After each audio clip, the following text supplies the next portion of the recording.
So good evening, everybody, and welcome to another edition of Biz Talk, the talk show for Black economic empowerment and for Black business growth. My name is Ade Shakoya here again. Once again, this show is supported by Circulate. As you may be aware by now, Circulate is all about increasing the length of time and the amount of time that money stays within the Black community. That's what it's about. And as you know, every week, we have special guests on the show who are doing various things within the community which align with Black economic empowerment, also business growth, and anything that we feel might be of benefit to the community. Once again, like I said, this show goes for many formats. We're learning as we go along. And I would encourage you, whatever platform that you're on right now, please feel free to join in this conversation. Join the conversation because this is really about you. This is just a platform that we're providing, but it's about you. So if you've got any questions, comments for the guest, or anything else that you've got that you would like to, join this conversation, please do, because it creates more value for everybody. Now, I don't know about you, but how are you enjoying this second lockdown? It's interesting. I'm enjoying it as best as I can. And one of the things that I'm doing within this framework of this lockdown is I am trying to focus a little bit more on self-care. One of those things is, as you can see, I'm brushing my beard. I've been trying to grow my beard for a while, and now it's coming along quite nicely. Thank you by Aaron Wallace, who was a guest on this show some time back. And I bought one of his products, I bought the whole kit, which is I've got the shampoo, the conditioner, and the moisturer, and my beard's coming along quite well. You can't feel it right now, but I can tell you it's quite soft. Yeah, so that's awesome. And then right now I've got my tea as well because it's getting cold out there. I don't know about you. Yes, see, look, my guest has got his tea as well. That's how we roll. I make sure I take care of all my guests. Brought up that way. Right, I got my tea as well. Lovely tea. So this is Soul Blends Citrus Hemp Organic Tea. It's great. This is tea for focus. It helps you to focus. So if I'm a bit more hyper than usual today, you know why? Because the tea is lovely like that. And you can get these products. So first of all, let me just quickly tell you where you can get these from. So the beard oil, you can get it over here by Aaron Wallace. Go down there and get yourself some. And then if you want the tea, which is this one here, you can pop over to Soul Blend Organics to get yourself some as well. Okay, enough about that. So today I am honored to have a professor in the house, right? Professor, right? That is serious. When you hear professor, you know it's some serious stuff going on. I'm going to stop you right there. Go on. Okay. So we've got Professor. See, when the professor tells you to do something, you better do it. So that's what I thought right there. We've got Professor Richard Oreffo on the show. So good evening, Professor. Ade, it's a huge pleasure to be on the show. Thank you so much. It's a real pleasure and an honor from my point of view, because we're going to delve into why you're here, what it is you're doing, and how the community can get behind this, because in my opinion, this is a very powerful initiative. But first of all, before I mess things up a bit more, since you know yourself best, I'm going to ask you to just quickly tell us a little bit about yourself and how you happen to be here today. Okay. So again, huge thanks for inviting me along.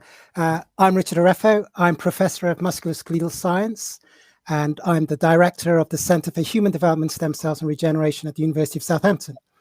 But just a little bit about me. I'm British Nigerian. I grew up in Bristol. I was fortunate enough to go to Liverpool University, then Oxford. I studied musculoskeletal science, went to the States, had a fabulous 3 years in America, came back to the UK. I spent some time in industry. I spent a little bit of time at Oxford, but I've been at the University of Southampton for the last 20 years. Two super talented daughters. You'll see why later on, or as they'll come up in the conversation, why I can say that. I met Sonia, my wife, at Oxford, and she's my rock. And it's just a pleasure to be on your show. Thank you very, very much. Awesome. Well, thank you very much for, like I said, taking time out of your busy schedule to be with us here. So really, let's delve into the crux of what this is about. So I believe that you are the founder of the Cowrie Scholarship Foundation. So my question to you would be, what is it? How did it come about? And why, or what need was it addressing? Why the need? Okay. Really simple. Okay. The mission of the Cowrie Scholarship Foundation is to fund 100 disadvantaged Black British students to our UK universities. Can you repeat that again, please? Can you repeat that again, please? 100. Okay, we want to fund 100 disadvantaged, socially, economically, financially disadvantaged Black British students to our leading universities in the next decade. Okay, on a full scholarship. I don't mean 1,000, 3,000, 4,000 bursary, a full scholarship. So this is a partnership with universities, with business. Thank you for inviting me, and for donors and people to help in. And the reason is obvious. I'm a product of the wonderful education system in the UK. Despite what people tell you, we have the best education system in the world. We really do. And what I want is that opportunity for other people to go to university. But of course, that's not always possible. Finances can be a huge, huge limitation, especially in the current environment that we find ourselves. The reason I wanted to do this, it's obvious, okay? All of us are aware of May 25th, George Floyd, and the outcry that followed that event. All of the higher education centers, all of the universities, all suddenly came out with positive statements.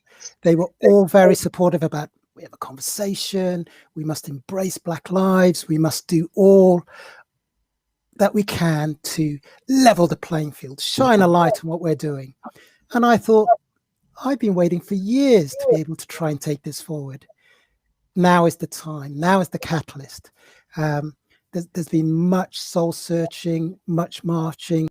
Kamala Harris, my God, doesn't that sound good? The vice president, doesn't that sound good? Kamala Harris. So she talked about this moral reckoning with racism and this systemic injustice and a new coalition of consciousness, all of that.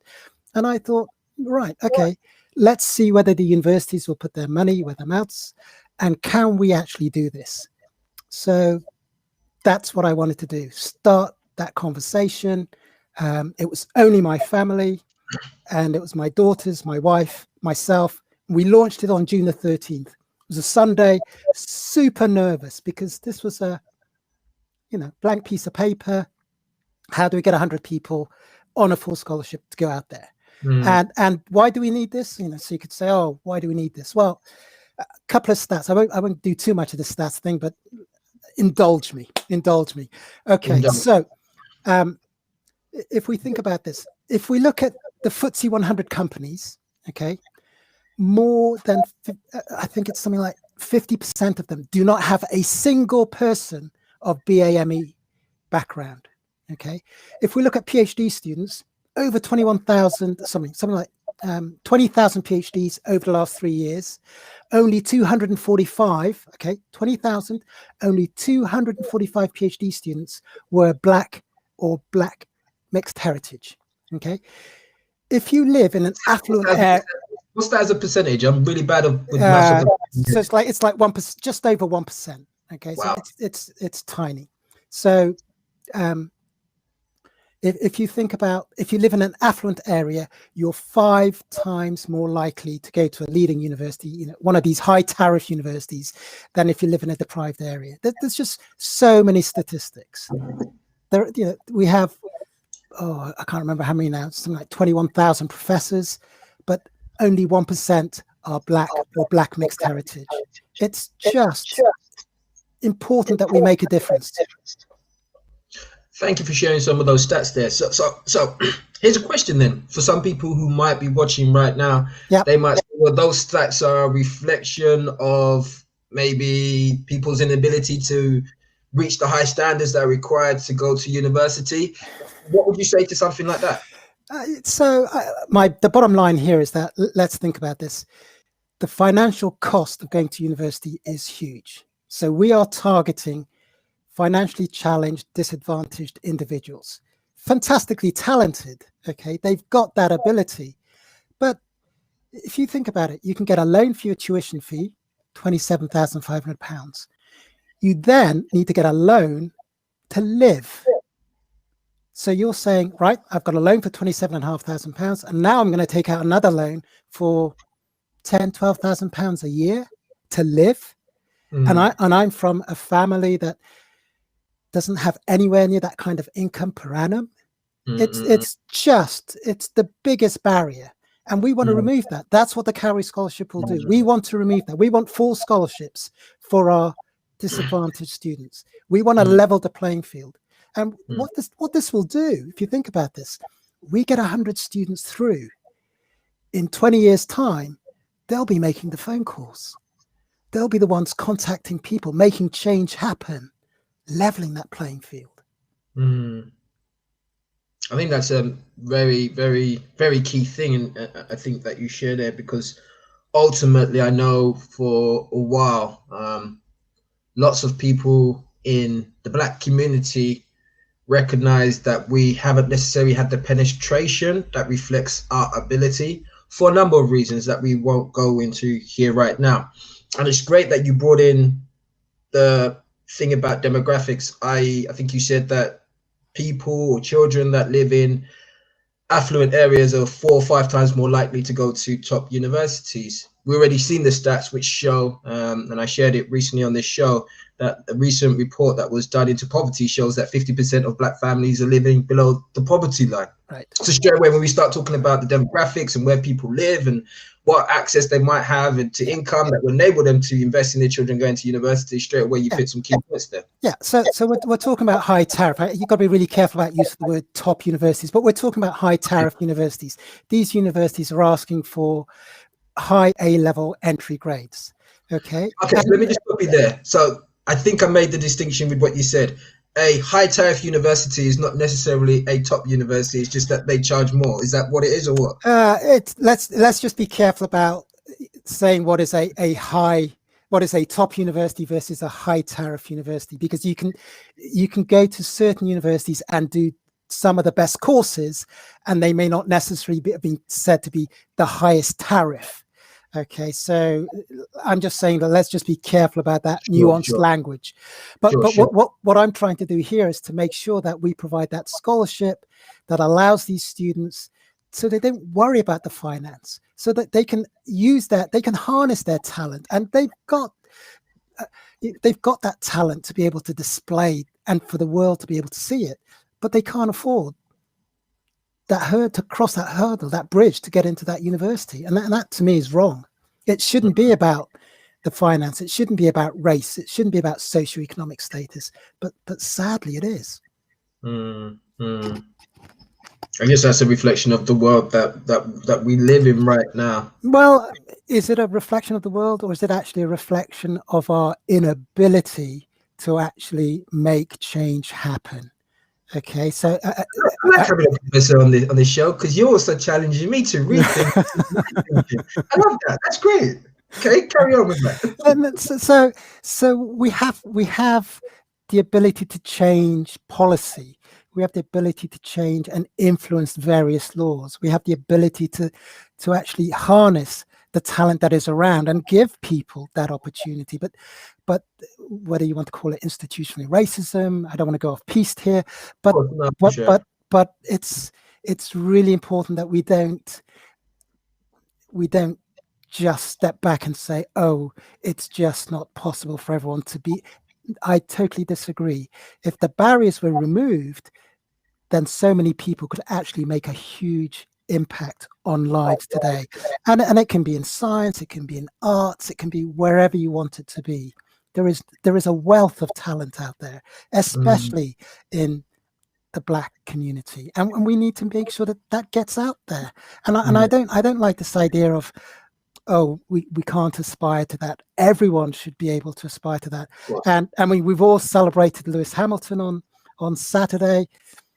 Wow, what a journey. And his quote, right, as he finished that race, dreamed the impossible. Kids dreamed the impossible. That's the first thing he said when he crossed that line at the Turkish Grand Prix.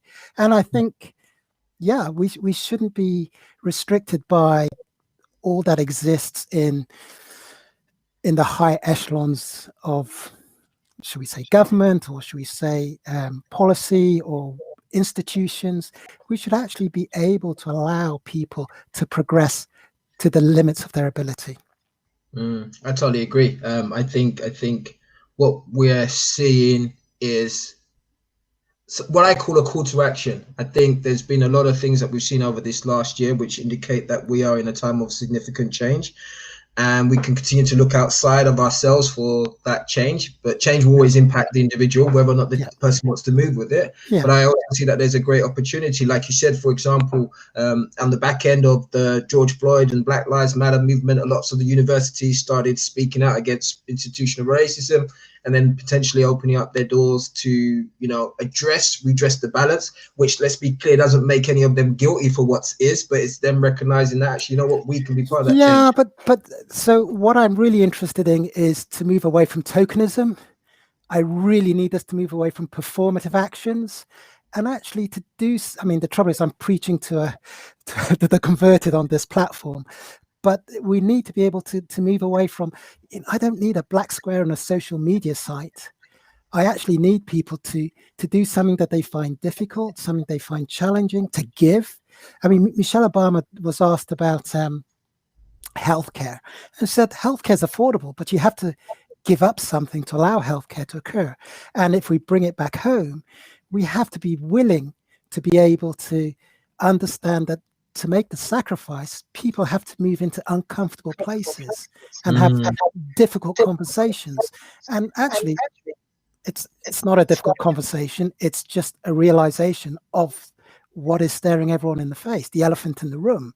And why don't we level the playing field?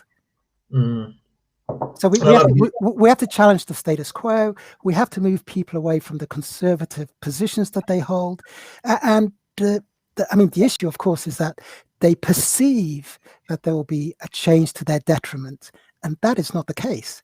If we can actually harness diversity, if we can harness inclusion, innovation will go through the roof, the talent pool will be actually pulled in, and we can make huge advances. Wealth creation, you think about it. One of the no, this is great. One of the guiding ethoses of Circulate is that a community in general, when we talk about community, if we talk about country or whatever you want to call that, community is only strong as its component parts. And so it's in the benefit of society that each community within it is actually independent, able to contribute in a positive way, because then the whole of society benefits. To me, there is no sense in actually, in whatever which way, whether intentionally, unintentionally, keeping certain parts of communities, not giving them access to the same opportunities, because as a society, it doesn't benefit. So for me, it doesn't make much logical sense from that point of view. Yeah, I couldn't agree more. I think if we can actually bring everyone into the conversation, if we can actually think about, people talk about glass ceilings, etc. They shouldn't be there. We should be able to smash through all of that. If nothing else, the pandemic has allowed plenty of self-reflection, plenty of time for people to think about these issues, and how do we actually make a difference? And how do we actually put structures in place that allow us to advance instead of just talking about it, instead of tokenism, instead of a conversation? Let's make real change. Let's have the universities, let's have business start to think about, I'm going to do something. If we need to raise a significant amount of money because these are full scholarships, but actually in the grand scheme of things, cup of coffee from 100,000 people, game over. It's about, are people willing to just make that difference? Are they actually going to take that step, or sit back in the armchair, smile, watch, reflect, and do nothing? And that's what we have to change. So let me say this. I'm just going to say this. I mean, to me, that's always a scary option, because I see it quite a lot, not just in the Black community, but in communities in general, which is where there are social issues. Now that we've got social media, it's so much easier for people to likes and put comments and do all of that type of stuff. In fact, memes which are about cats or good morning get loads of responses. But as soon as you put out something which actually requires, when you respond, it's going to require you to put something in it, whether it's time or a little bit of money, whether it's just some coffee money. All of a sudden, those type of things don't really get that much engagement, which is like. So it's interesting. So when I started the foundation, I went onto LinkedIn and I did a post, and I had, and this is, in a couple of years' time, I'm going to write a newspaper article because it's going to be so enlightening to tell people what happened.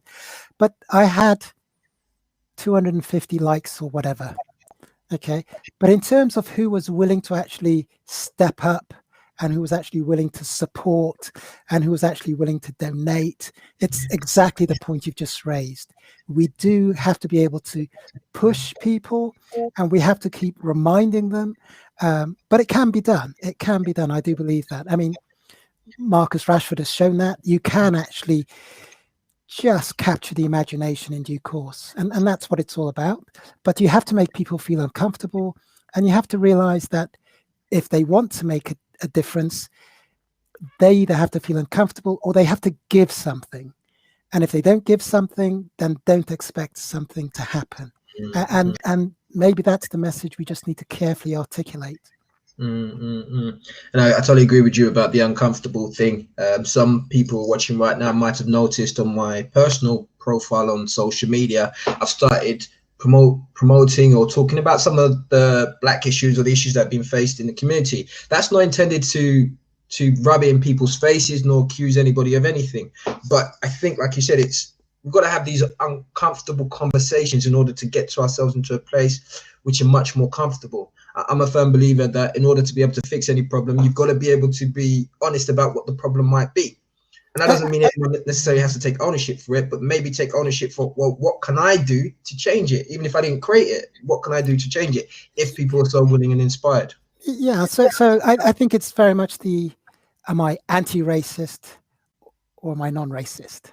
And I can't talk to this, but John Amici is just fantastic, and his eloquent description of the difference between non-racist and anti-racist is I implore everyone to go and look at it. But it's that challenging, that stopping someone right there and saying, no, we can't have that. Stop right there, and just being able to say, no, I won't let that pass. I will just stop you right there. And why are you saying that? And I think we as a community and as a society, in the wider society, need to own these issues, and you can only own them if you discuss them.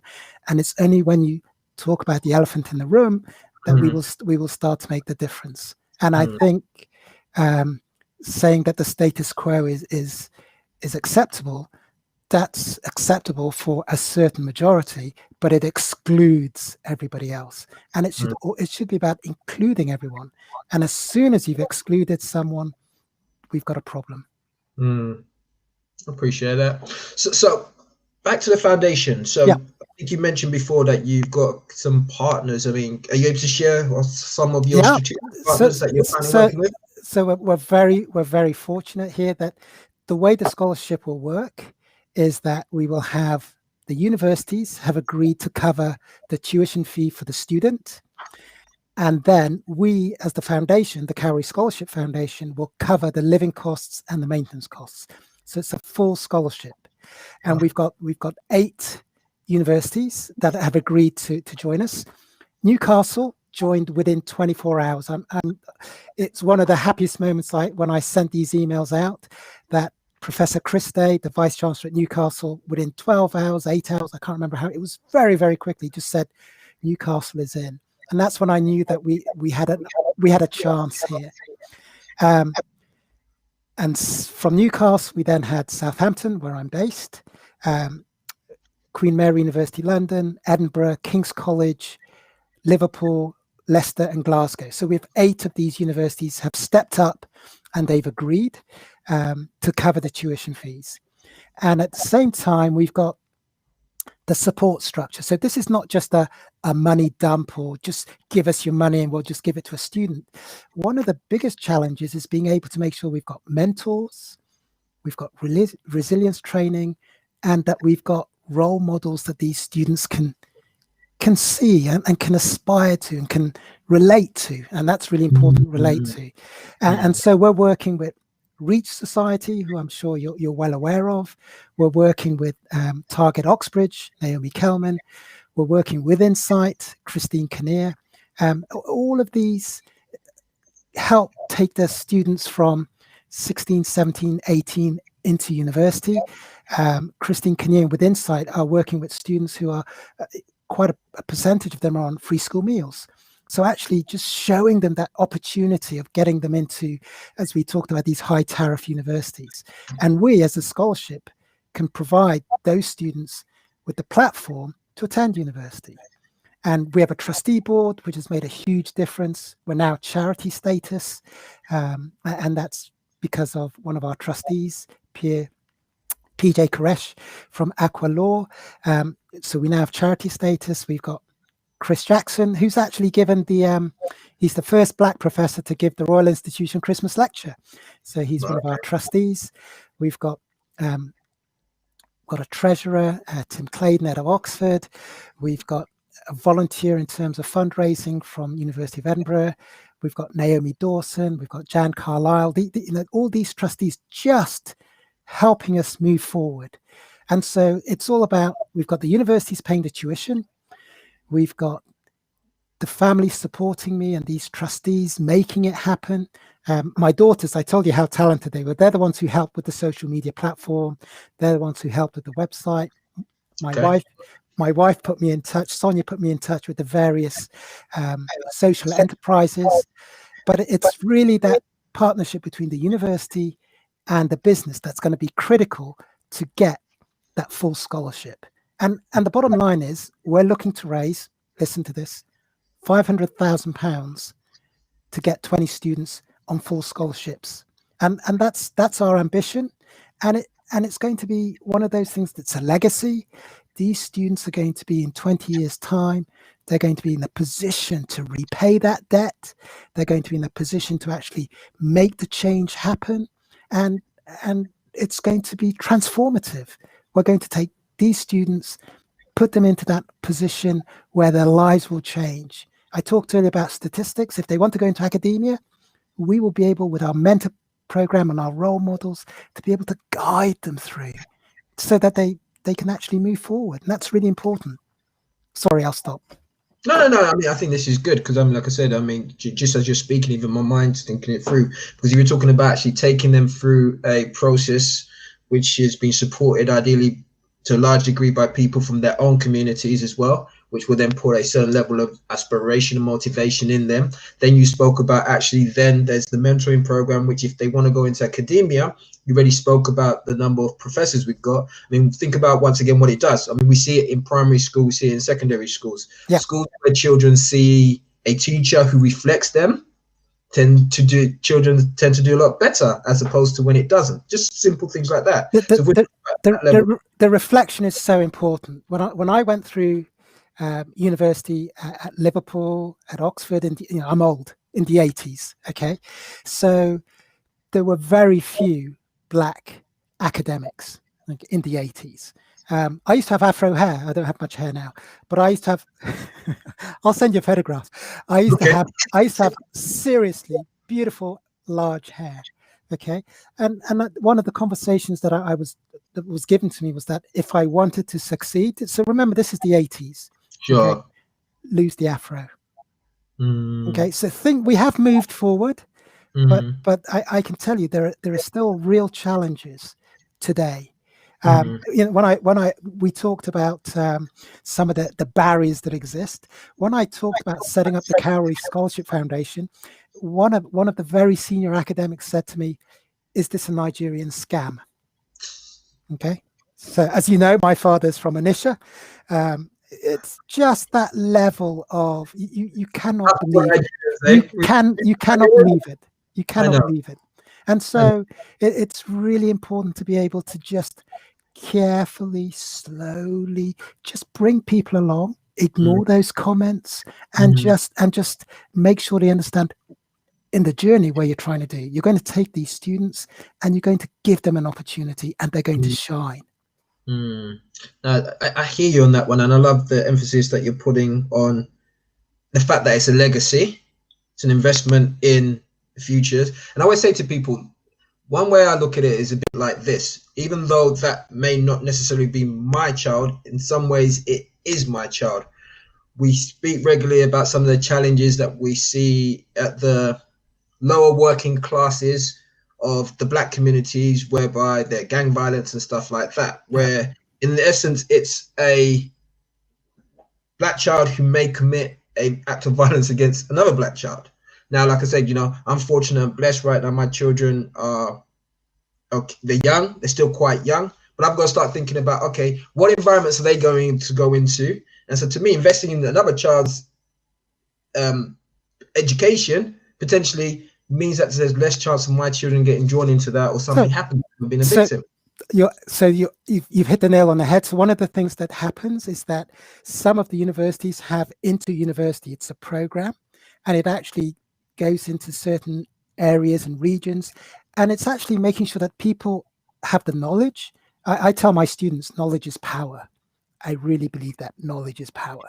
So if you can actually make sure that the students are aware of the opportunity, make sure the students understand that they can actually attain these universities. There are scholarships out there. There are programs.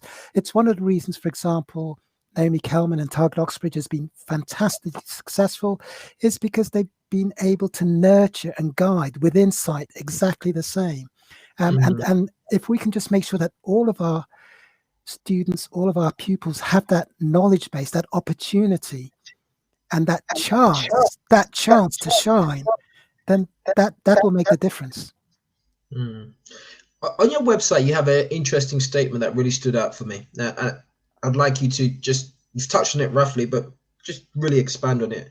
It says, "It is the young who would take us away from the various institutionalized positions, culture that we find ourselves in." What did you mean by that? What's the thinking behind that? Please feel free to expand. No. So for me, it's all about trying to understand how do we move into greater diversity and greater inclusion. And if there's one thing that the young, and I mean people in their 16 to 30, it's loose. It's not just the young, but essentially they have a much greater vision in terms of understanding the power of inclusivity, understanding the power of being able to have an equal and level playing field.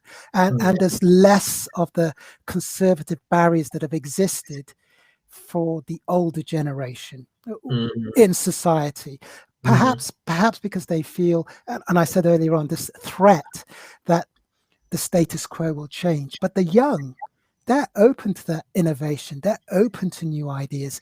They understand the power of social media. They understand the power of being able to work together, and that they want to see change, and they want to instill change. And I think that's one of the things that gives me great hope.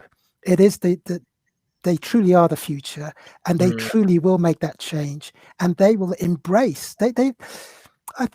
I mean, there'll always be exceptions to the rule, but there's a much greater acceptance of diversity and inclusivity and equality, equity within the younger than, let's say, 50, 60 age groups who've got what they perceive as a vested interest, or they don't want to see things change, or they've got this idea that well, what am I giving up? And it's all sadly so far from what is reality, and that's why I have every confidence in the young to do this. I mean, it's interesting you say that as well, because I think I can relate to that in my life, and I'm sure many of the listeners can. I think the children growing up nowadays are growing up around diversity. They are much more. I find, like you said, there's always going to be an exception to the norm, but a lot of kids tend to have friends who come from different social backgrounds. That's what they've grown up around. Their social media platforms, all the type of stuff be different. Whereas back in our day, it was like, well, now, I mean, you even used to see it. Let's be honest, you even used to see it in the black community, right? It's like, oh, you're Jamaican. Who's that boy coming to the house? Don't bring him here as a thief. And if you go to the gym, now bring an African here, you know, but I want to see an African. But over time, we've grown and we've learned, right? So I think this is really across the whole board and everything else. So all of this stuff is great. Now let's get really down to the crux of it. How can people, i.e. the black community, since this is really going to benefit us, how do we get behind this? And going back to my point before, how do we move beyond complaining, pointing out all the wrongs. Yeah. How do we jump in and put skin in this game? So there are three things you can do. One is to share the message, tell your businesses, even if they want to use corporate social responsibility as a way forward to helping the Cowrie, provide role models, provide mentors. Obviously, if you're in a position to donate. We are a registered charity. This is not my slush fund. I reiterate that. It's all about getting the message out there, making sure that people understand what we're trying to do. This is for scholarships for disadvantaged Black British students and wanting to make a real difference. So, of course, follow us on Twitter, follow us on Facebook, etc. Get that message as widely out as possible. But we actually need people to contact their businesses, to actually say, have you thought about this? Do you want to partner with them? Do you want to help them in terms of training or in terms of role models or in terms of mentors? And of course, are you in a position to donate? It's as simple as that. And we've got packages, etc. If businesses want to donate. The same conversation we had with the universities.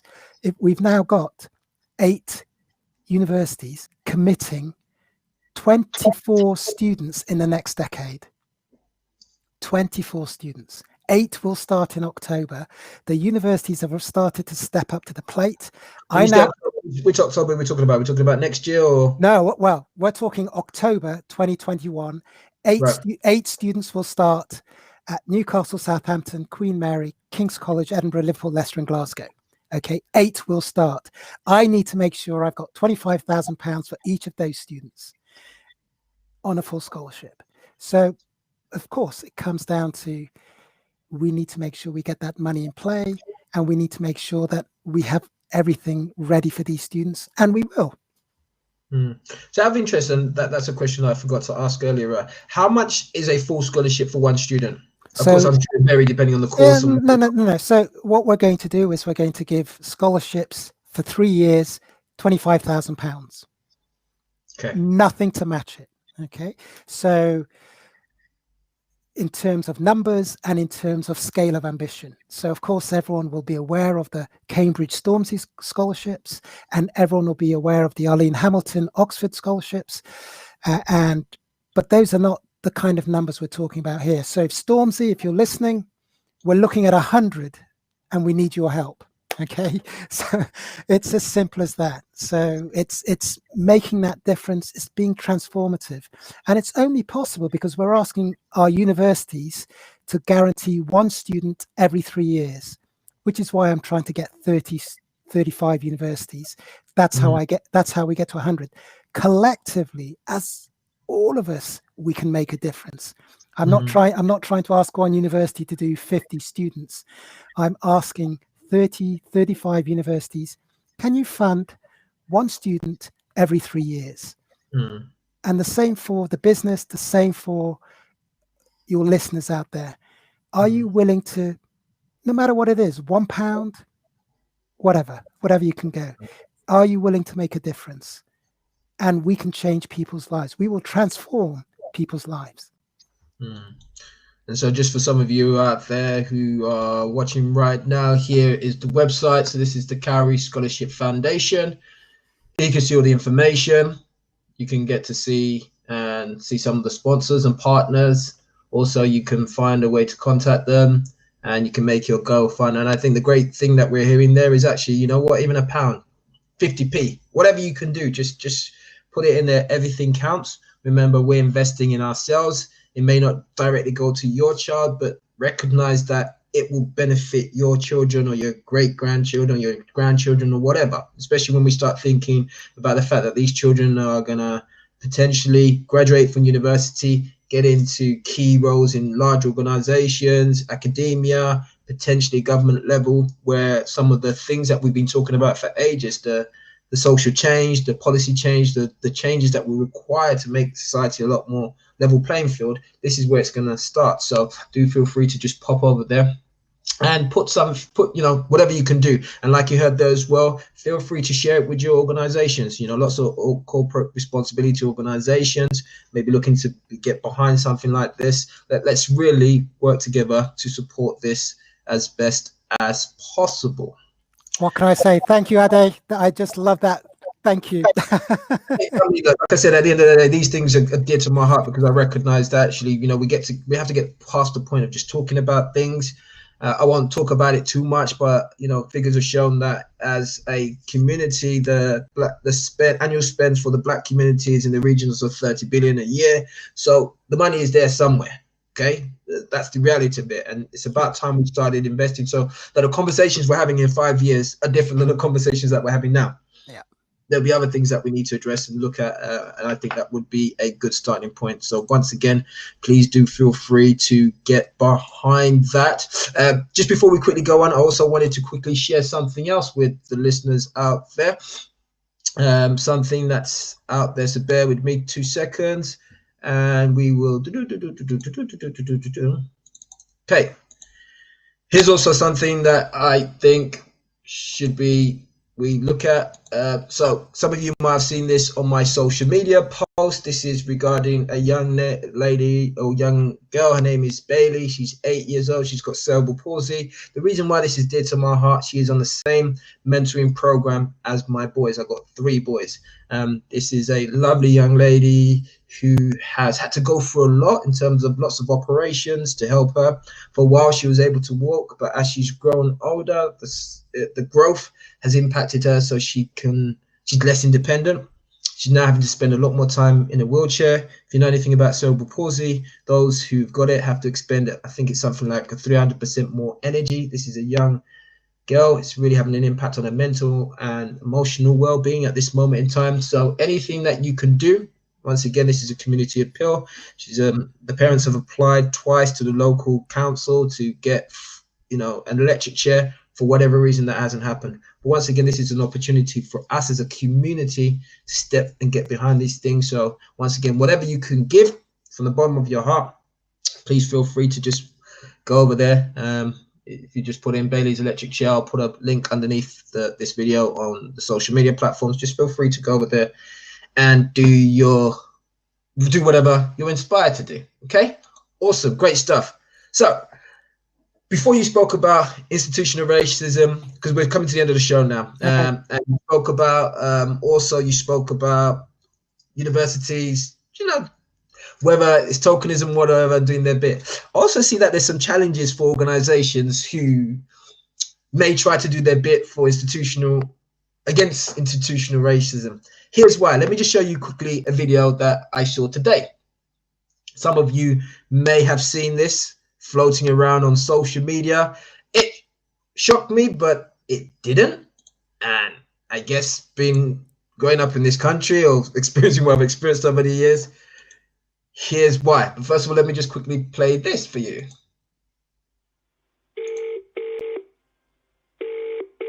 Can you hear the sound? Hey, it's me. Oh, hey, love. How are you? Should be able to hear the sound. That's good. Yeah, yo. Well, we're fine. We're all good. We're good. I'm getting so excited for Christmas. Christmas! I just really hope I can see you. Me too. I cannot stop thinking about Mum's roasties. Whoa, whoa, whoa. What about my gravy? What about your gravy? Hey, you. What's going down? Dad, not the song. Gravy boat's coming to town. The sun of the ocean. Just take a sip. It's still drip scrubby and still say bits. How does Mum put up with you? Your gravy is pretty good, sweet Ben. I just really want to be home for it. So my gravy is the best. Dad. Honey, she said my gravy is the best. Honey. Okay, so I don't know about you, but looking at that inspired me to want to taste his gravy in which way that is got. But unfortunately, that's led to some serious backlash on Sainsbury's. I couldn't believe it when I read it, where people were saying that some comments were it's disgusting, it's shocking, it's terrible, there's no representation, and people are going as far as to talk about they're going to boycott Sainsbury's for putting out a Christmas ad They got a series of Christmas ads, by the way, but a Christmas ad that featured black families. What's your thoughts around that? Sorry to just throw it in there like that, but I mean, I think it shows how far we've got to go. I think it's really sad that it's creating such a stir, and it shouldn't be. It's a reflection of the UK. It's a reflection of the society we're in. It's what I would expect to see up and down the land. And why this is causing outrage, it beggars belief. It's actually very disappointing. It's very sad. I think Sainsbury's cannot believe that this would elicit such a response, and I'm not quite sure what the response is, to be quite honest. So you have caught me unawares here. So I just don't understand. But what it tells me is the wall that exists, and I think it's a consequence of a number of issues, a political environment that we find ourselves in, both this side and across the pond. I think it's a factor that people are really not willing to. Sorry, I can't see what you're doing there. Oh, sorry. Yeah, so I'm just showing you some of the comments that people left. So yeah. I think if people are outraged, then that speaks volumes about them. But it also tells us that I think we're in a very dangerous place. If that's actually the response that elicits, it means it's a very thin veneer that people are putting up, and all of that support that we had back in May and June has evaporated. And in fact, it to me, that's actually the most worrying component about all of this, is that we have so far to go. And in many ways, it disappoints me that will we get there? Perhaps not in my lifetime. And that is a really sad reflection of society today, if people are willing to put that up. Yeah, and I totally agree with you. I mean, I don't necessarily believe that the support for that's being galvanized over the last few months has evaporated, because I think it's a certain type of mindset of people, and I think that goes back to people who I don't like to use the word don't see color, but have evolved enough to see human beings and recognize when something's not wrong. I think this is going to be reflective of some of the people. I don't like it when people say they don't see color. That's why I didn't say. I didn't say that. I think I feel quite strongly about that. When people say they don't see color, that makes me really nervous. People must see color. Otherwise, what are you stopping, and what are you preventing from inclusion there? But I also think people evolve. So I think the support hasn't necessarily evaporated per se, but I think this is a bit like what we saw with Brexit, right? People who were kind of like, and I think if you ask a couple of these people, they'll tell you that, no, I'm not racist. I've got a black friend. His name's Leroy. Yeah. Right. I'm not racist. I mean, so it's what it is. As soon as someone says "but" or "I'm not racist," stop them right there. I think that, but for me, the best thing. Just before I lose the point I was about to make, what I'm saying is things like this, in effect, in my mind, make it harder for organizations who are trying to do their bit to address institutional racism, because they do something like this, and then you get people saying, "Wow, we're going to boycott you," and disgraceful, disgusting, shocking. I mean, what's shocking about? And it's not just Sainsbury's. I'm waiting for the backlash on Lewis Hamilton. I'm waiting for it's already started, the backlash on Marcus Rashford. I saw one of the leading newspapers, and I don't use that word myself, but it starts with Daily, put a title on the houses he bought, and there was a it wasn't even subtle racism in my mind. So it is disappointing to see that come through. Awesome. It is what it is, and once again, I appreciate people like you who are doing your bit, putting yourself, putting skin in the game to try and address some of these issues rather than just talking about it. So for people out there, I've shown your website, but for people out there who may be interested in finding out a bit more about you, how can they go about getting hold of you? So if you type in Cowrie Scholarship Foundation.org.uk, that's our website, and all our contact details are there. Our email is info@Cowrie Scholarship Foundation.org.uk, and I will respond to everyone who emails personally.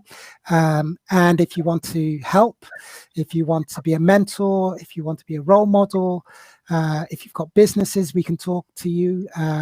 And if you just want to reach out to us, we'd be delighted to hear from you. Awesome. And I believe you've also got some social media. So there's the social media handles, which is quite easy to remember. It's Twitter @CowrieSF, and Facebook is @CowrieSF. And please follow us on Twitter, share, retweet. I have to thank my daughters for getting me into Twitter. So you can teach an old dog new tricks. Yeah, like Trump. I don't like the association in that same sentence. Oh, well, Twitter, when you talk about Twitter, you gotta also follow with Trump, right? Because it's like that's his real estate. It's all about Trump on Twitter, isn't it? He's mostly going to be tweeting right now. And I'm sure that your daughter's out there, so thank you very much for helping Daddy to get into the technical age and get his website and social media. And I'm sure Insta's going to follow at some point, right? The Insta, we want to use the students. We want them to tell their stories. So we are aware of Instagram, but we would like our first Cowrie scholars. You will get to hear all about them on Instagram, and we'll get them to put that message out there. So we have thought about Instagram indeed. Awesome, great stuff. Okay, so awesome. So you go to contact details there. The video recording will be available, so do feel free. Once again, this is an initiative which once again is going to require some investment. It's going to require something from us to put something in. But just like when we plant seeds, there comes a time where we need to nurture them, and then we reap the harvest. This is one of those opportunities whereby, like you said, it may not be in our lifetime, but potentially in our children's lifetime, and definitely our children's lifetime, this will yield harvest. It will yield results. But it's going to require for us to be able to do our little bit. And as we heard there, even if it's the next time you're about to buy some coffee and you say to yourself, okay, you know what, I'm going to ride this for the next 2 hours, and I'm going to take that money and I'm going to put it into to somebody's future. You'll also get many blessings, because that's the way that the universe works. So really appreciate it, Richard. Thank you so much for joining us on the show. Thank you for sharing all that information. And thank you also for giving me the opportunity to learn and rethink about certain things as well. I really do appreciate that. It's been an absolute pleasure. Thank you so much for having me. Thank you. And I'll also be tracking your progress. We'll be talking as well. I'll talk to you about the potential for coming on board as a mentor, supporting wherever I can financially as well, and the different ways that we can make this happen. Yeah, let's get this live on the show. Thank you for offering to be a mentor and a role model. Let me just capture that on the show. Awesome, it's captured. It's captured. I am committed by my own words. Plus, it's recorded. What can I say? So I'm more than happy to help. And then for you listeners out there, thank you for joining us on the show again. So there you have it, really. Feel free to follow us on YouTube. So if you go to YouTube, just type in Circulate. You'll get to see previous videos. This video will be available within the next week as well. You can follow us on Insta. So we are already on Insta, Circulate the Black Pound. And then there's the Facebook group, which you can join, which is at Circulate as well. So once again, there you've heard it. This is an opportunity for us to be able to do something. It's going to require something from us, but the return on investment, to me, it's like, it's just like, it's not even worth discussing, because the benefits just so far outweigh. And to me, this goes a long way in helping us achieve the outcomes that we say we want to achieve. So please feel free to share. Once again, let me just quickly share the website. Cowrie Scholarship Foundation. So whether you're in organizations who got social corporate responsibility programs or whatever, please feel free to highlight that to them. If you're a business and you can provide any type of support, please feel free to reach out to Richard and the rest of the team.